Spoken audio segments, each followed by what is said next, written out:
Hello, and welcome back to another episode of our F123 AlphaTauri Road to Glory. If you didn't see the last episode, go check that episode out before you watch this episode. It was a pretty interesting episode. We had a wet weather in Q2, and it was a disappointing end to our race, but it was still a good episode, and you should check it out. In terms of R&D, really the only thing we can do is engine power, which we're going to put on, and that will come in time for Spain if that is successful. But other than that, we just have to wait for upgrades to come through.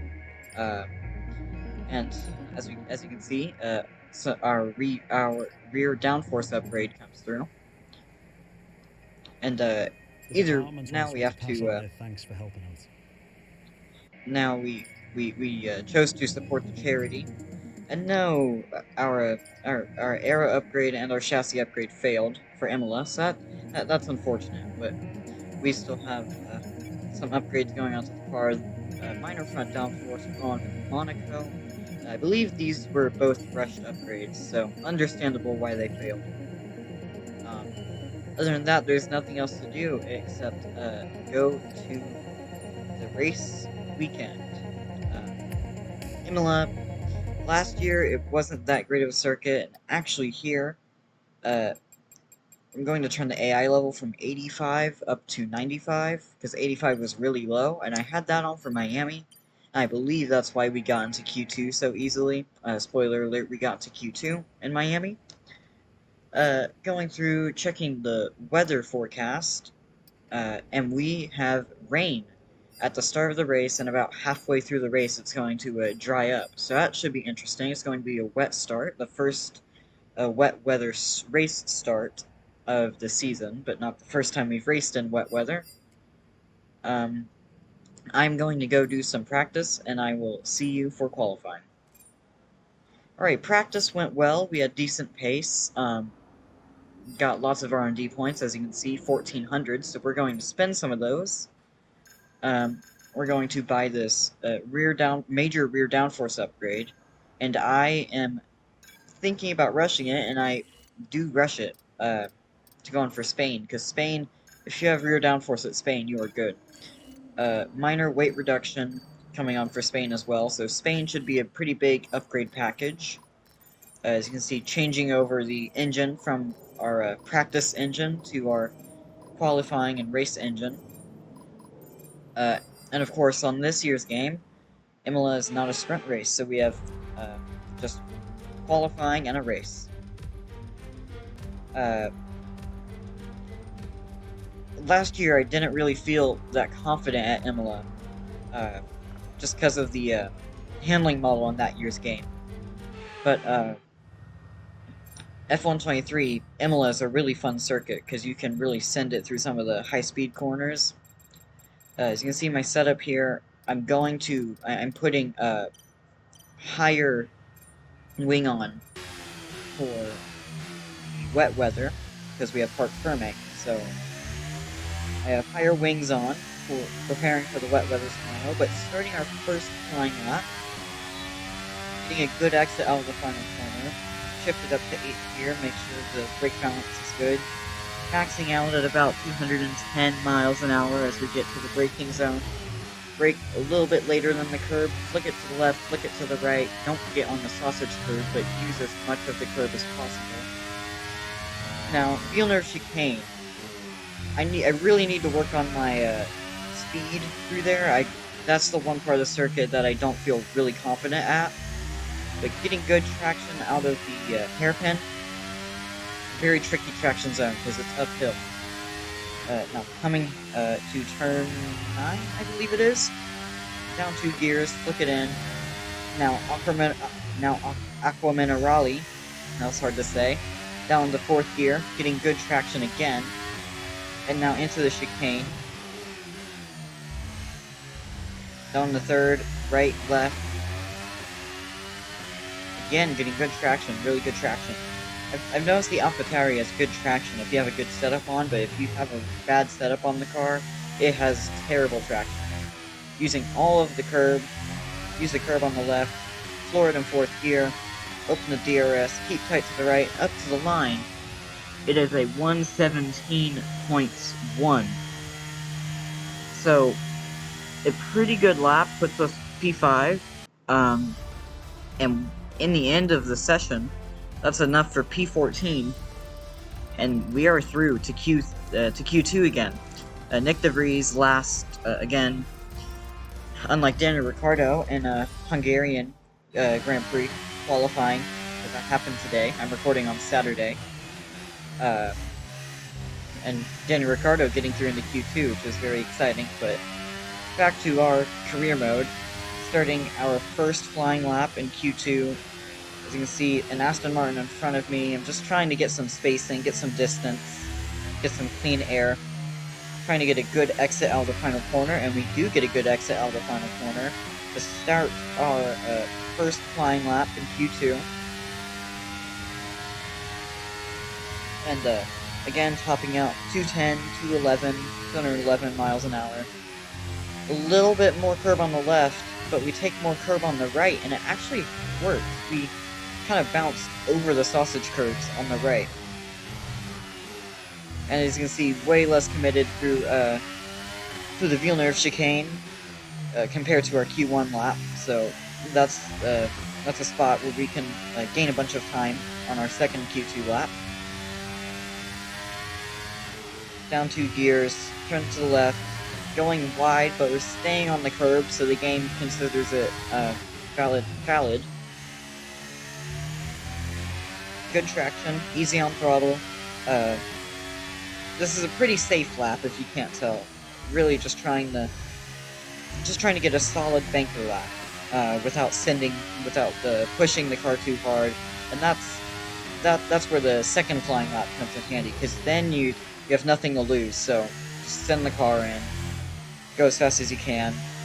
Getting a lot of curb on the left, which kind of pushes us out wide.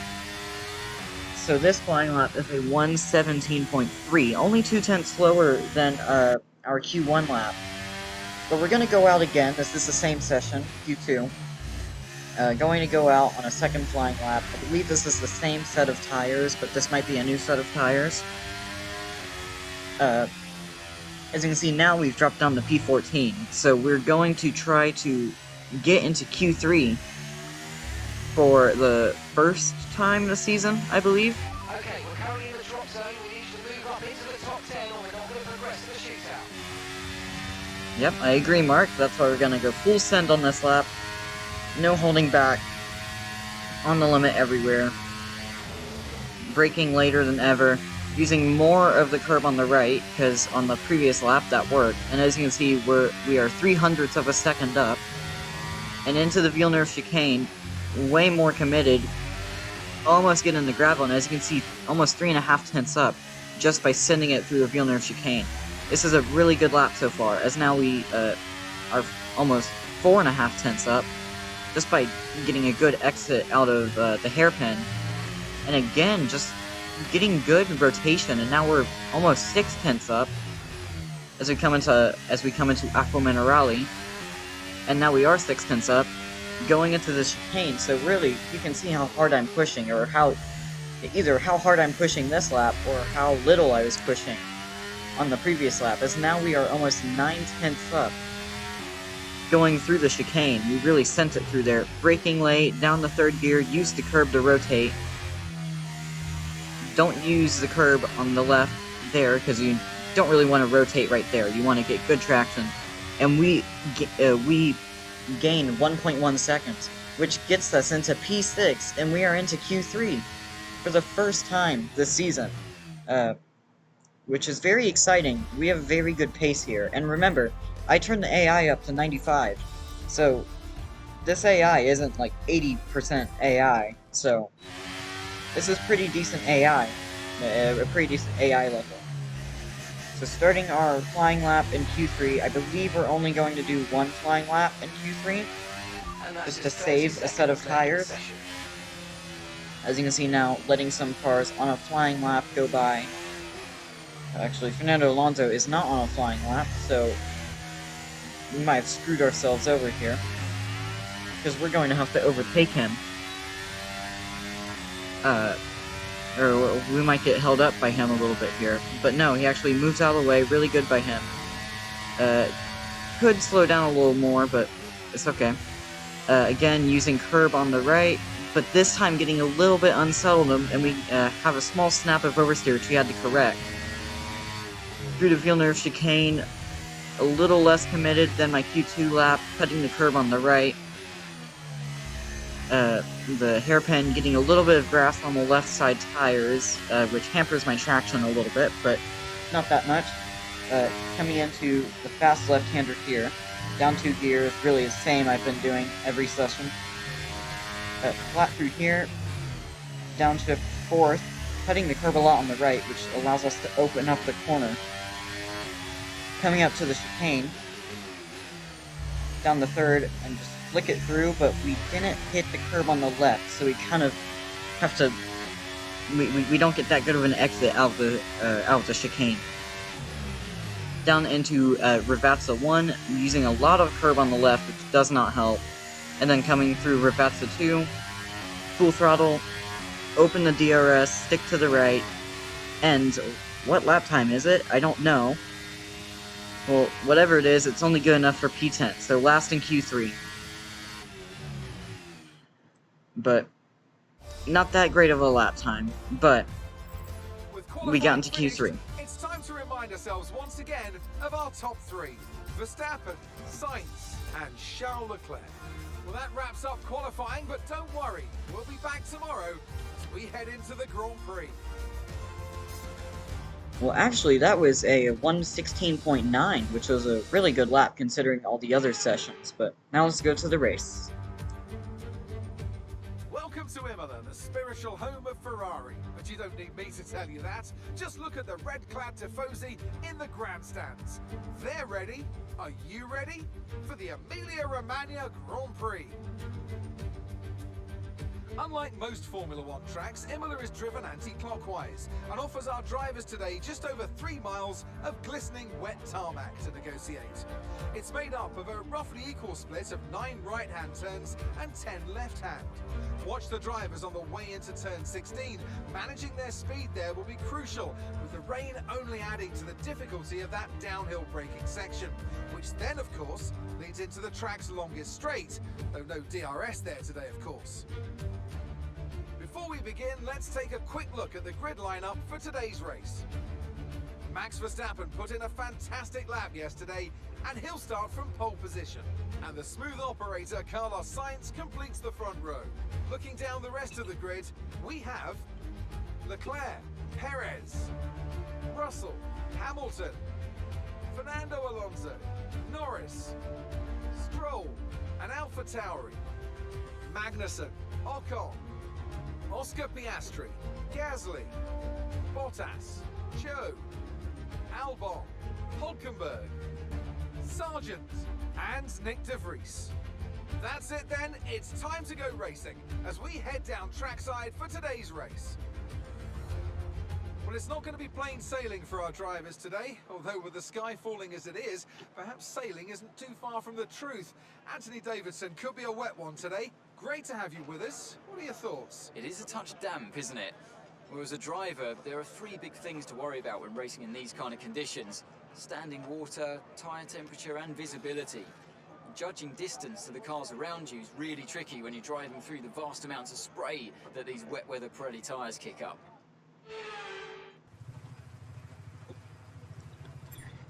Alrighty, so starting from P10, we're going to just select the no stop, but we're going to have to make a pit stop because it's going to dry up near the end of the race.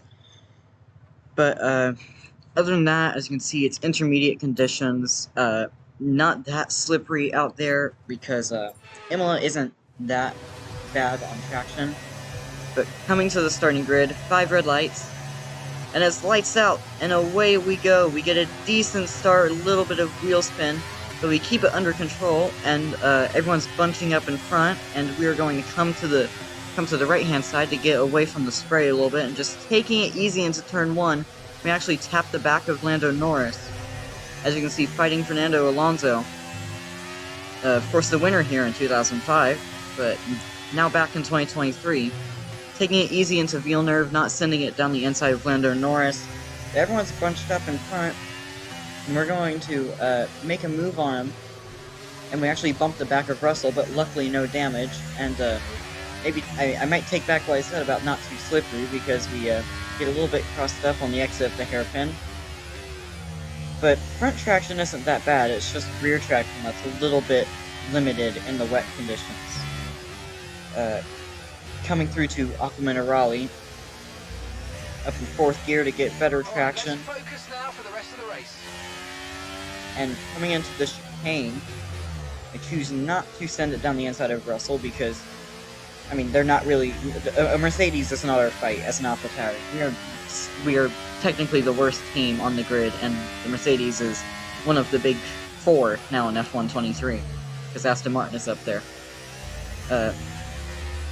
But speaking of teams that aren't in our fight, Lando Norris and the McLaren doing a really good job. As of course, in real life, Lando has had good luck at Imola in the past.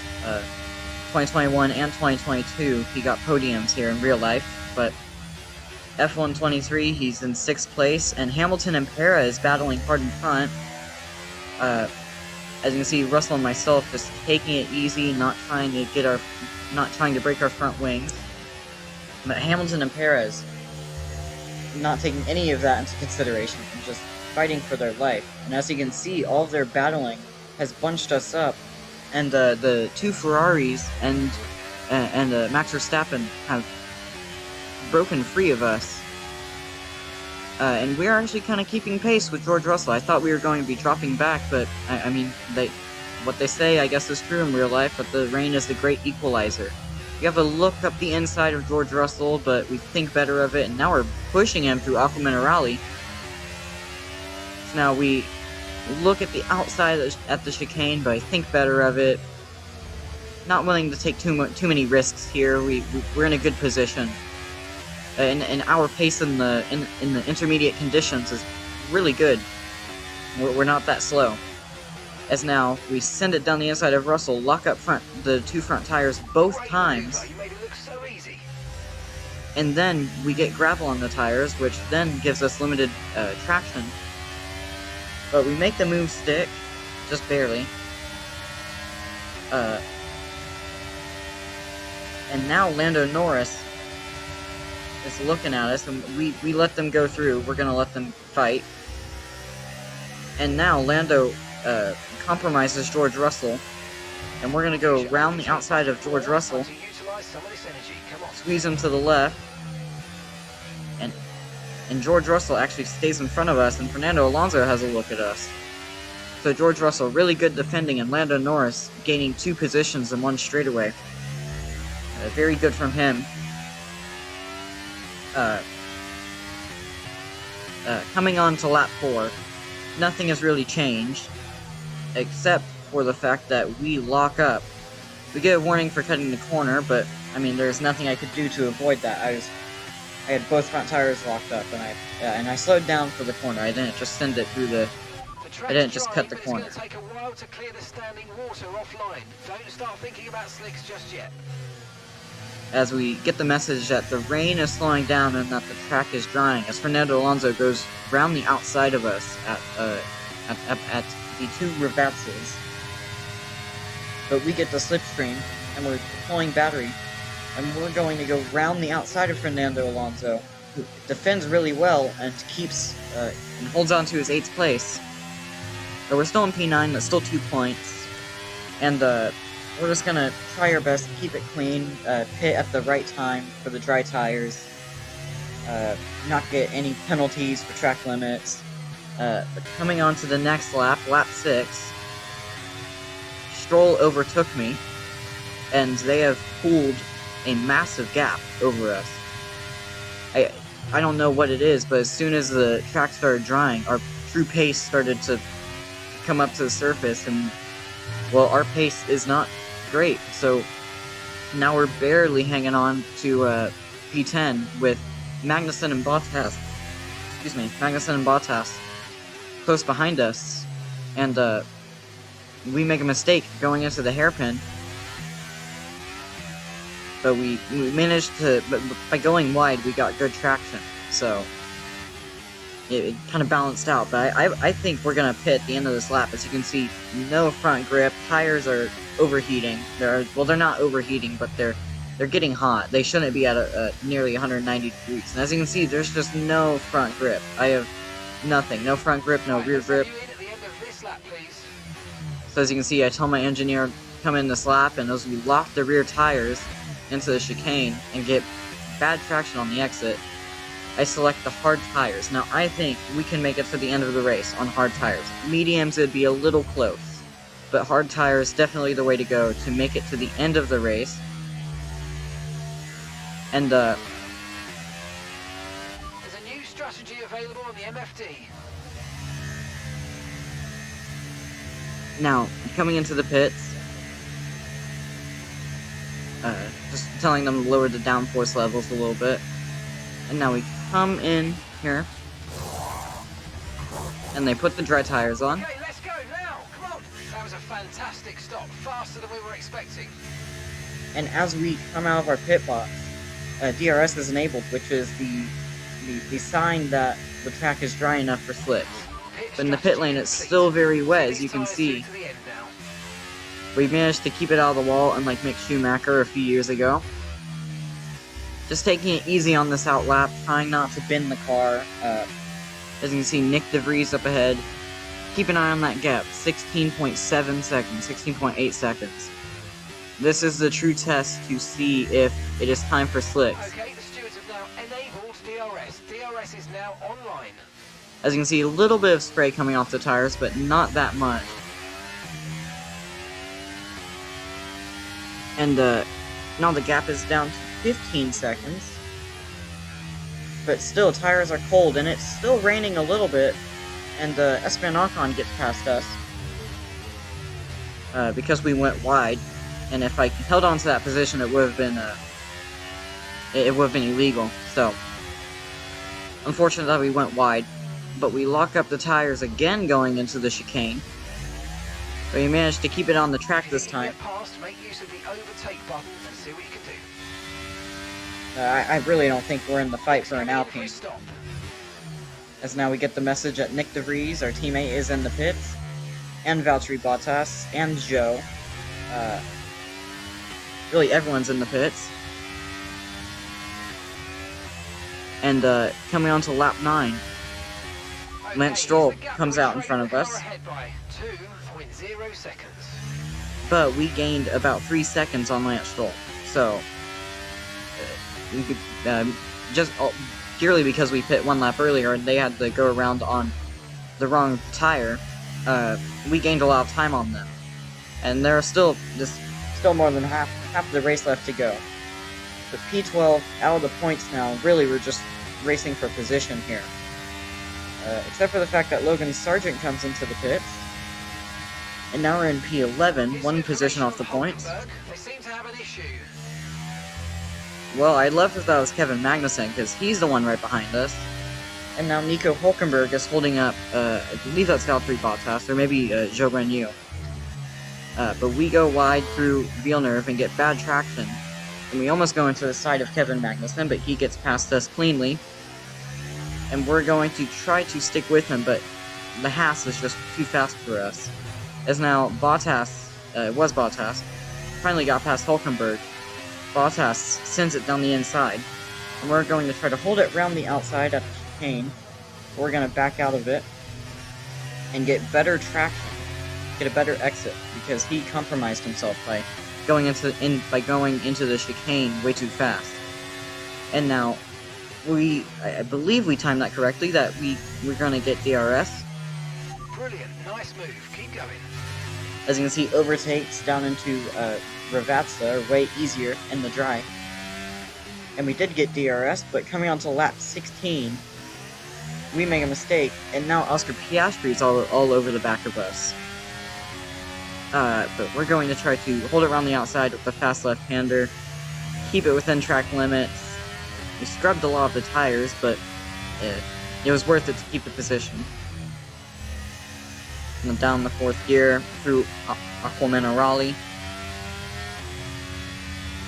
now really just trying to hold on to our P12 and just get to the end of the race, not make any mistakes, not lock up, not get any penalties, just race our own race, but try to stay ahead of the cars behind us.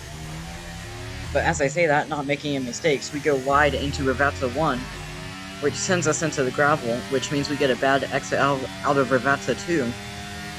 So we are going to be vulnerable down this straight, but we are actually fine because we're far enough ahead from Oscar Piastri. Coming on to the next lap though, we are battling hard with Oscar Piastri. This time we're on the inside, but we take too much speed into the corner and he gets the switchback. But now we have the inside, but he has the better outside line until we get to Aqua Minerale, and we get all crossed up on the traction, the exit. And gap to the car in front is 6.0 seconds. But he compromised himself enough to the point that we could stay in front of him. But now Fernando Alonso is out of the session. He was really just in his own race. It's really unfortunate that we lost that position to Esteban Ocon when we first pit for the hards. Because now we're in P11, and that means if we had been ahead of Ocon, or even Kevin Magnussen for that fact, words are hard. We would have been in P10, which is 1 point, but Bottas gets past us. We're having none of it. A little argy-bargy there, but we're gonna send it down the inside. We don't make the move stick, but we just kind of let them know we're there. And now lap 19, we get DRS. We are sticking with the Alfa Romeos because they're, I think, the nearest car to us in terms of pure performance. And we fly around the outside of Valtteri Bottas before we even get to the braking zone. And coming on to lap 20, we make another mistake into the hairpin. And again, Bottas just nips down the inside. Again, we're going to try to hold it around the outside. This time, try to scrub less tires off, and Okay, be aware, the grip level's going to start falling away soon. As I talk about scrubbing tires off, my engineer tells me grip is going to be falling away because the tires are getting a little bit worn, but really 2 laps until the end, it shouldn't be that much of an issue, but Bottas got really compromised, so he's not going to get DRS on us. So all we need to do is just not mess up in these final few laps, and we should have this P11 pretty wrapped up. As you can see, Albon and Bottas are going to be fighting, which will cost them time. Hopefully they don't just DRS train and gain on us. But just getting good traction, not being too eager on the throttle, just be calm and composed on the throttle, nearing the end of this race. But as you can see, Albon gained a lot of time on us.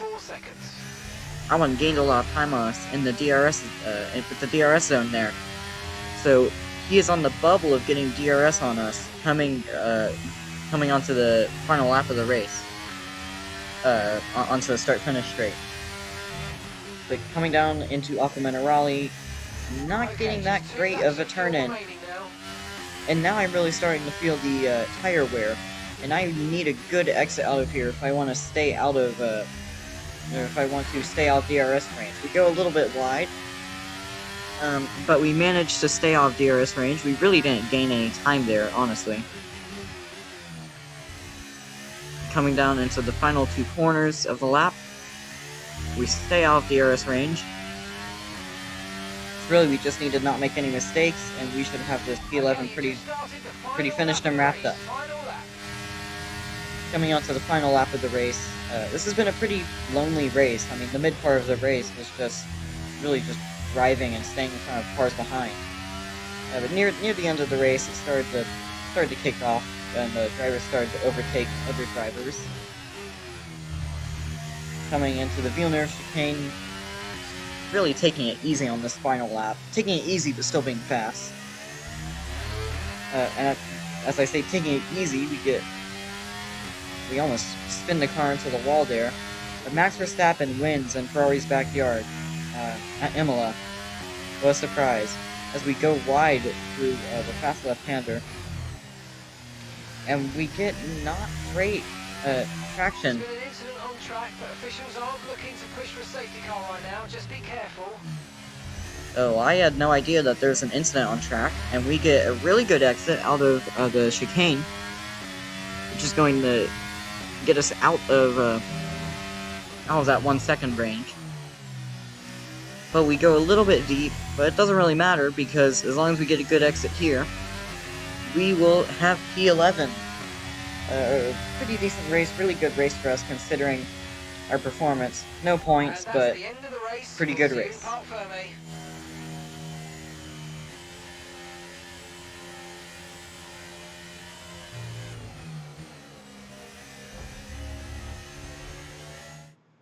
Take the checkered flag then here in Imola in what has been another outstanding Grand Prix.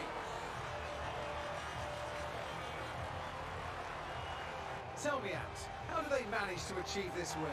Well, they certainly stood out as a driver with tons of confidence on the track. I think their ability to keep their cool, even during some of the more hectic parts of the race, meant they were able to capitalise on the mistakes of other drivers, giving them the opportunity to make their way to the top spot with ease.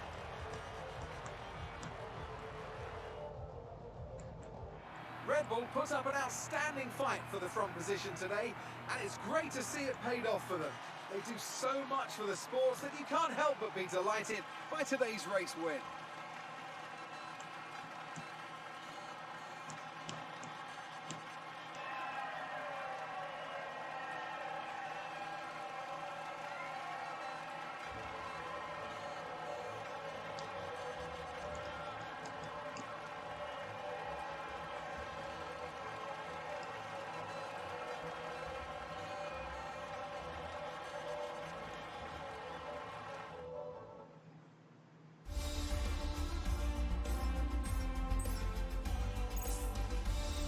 Let's see how the driver's standings have changed. Max Verstappen now leads the Drivers' Championship. Well, after an incredible day of racing, who was your driver of the day, Ant? Often my go-to would be a driver who's managed to pull off an especially impressive feat during the race. However, in this instance, I was more impressed by Max Verstappen's solid, clean driving throughout the event. Let's move on to the constructors. And pulling further ahead in the standings, it's Red Bull. Meanwhile, Ferrari have improved their position. A strong weekend for them as they fight their way towards the top. I'm equal parts exhausted and elated with this weekend of Formula One, so be sure to join us for the next one. Well, in the end, Nick DeVries having a pretty lonely and bad race. Us in P11 losing one position to Kevin Magnussen and Esteban Ocon. Pretty decent race, honestly. Nico Hulkenberg also had a DNF there. So the Ferrari engine in the back of the Haas and the Mercedes engine in the back of the Aston Martin not standing up to the conditions at Imola. But coming to the driver's standings, Max Verstappen leads, but only 2 points clear of Lewis Hamilton. We still have no points, 44 points behind. Haas and Alfa Romeo both on 1 point. I'll see you in the next episode.